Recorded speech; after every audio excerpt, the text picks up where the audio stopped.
Ito ang malupit mga tol, Elijah Pierce number 3 agad sa WBA featherweight belt. Matapos ang unang panalo ni Pierce sa featherweight laban kay Dasmariñas, nakapasok agad sa number 3. Napakabilis ng pag-akyat sa ranking mga tol. Unang laban pa lang sa 126 pounds, number 3 na kaagad. Posibleng makalaban na si Elijah Pierce itong si Nick Ball. Kung maging champion pa si Pierce sa featherweight, napakalaki ng posibilidad na makalaban niya si The Monster na Oya Inoue. Iba talaga trumabaho si Sean Gibbons mga tol. Lalaban na rin ngayon si Casimero sa featherweight division kaya abangan natin. Kakayanin ba ng Kameda Promotion na itapat si Casimero sa mga champion ng featherweight? Sa iba pang balita, Ryan Garcia tatapusin na lang ang kontrata sa Golden Boy Promotion at aalis na. Isang laban na lang ang natitira sa kontrata ni Ryan Garcia. Ito ang buong paliwanag ni Ryan kung bakit bad trip kay De La Hoya.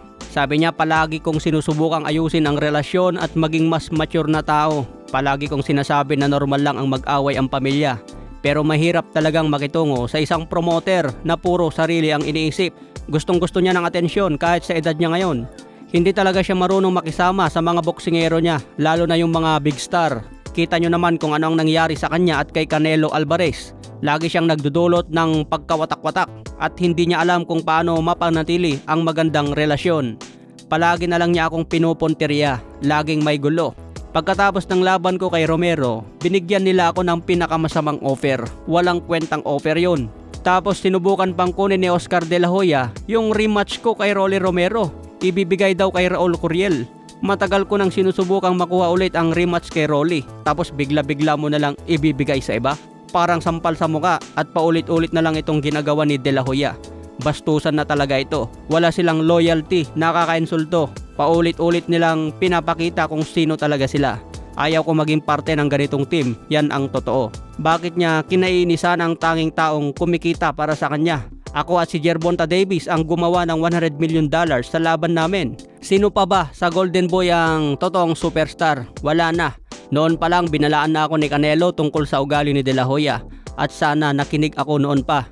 Wala talagang tiwala o paniniwala si Oscar De La Hoya sa akin. Lahat ng magagaling na boksingero ay natatalo din pero bumabangon, mas lumalakas at bumabalik. Tignan mo ang nangyari kay Oscar mismo. Ilang beses na siyang natalo pero bumalik pa rin. Siya pa rin ang Golden Boy at sinusuportahan ko siya noon pa. Yan ang tunay na kahulugan ng sports. Hindi niya ako nire-respeto. Sa tingin ko hindi niya talaga ako nakita bilang magaling na boksingero.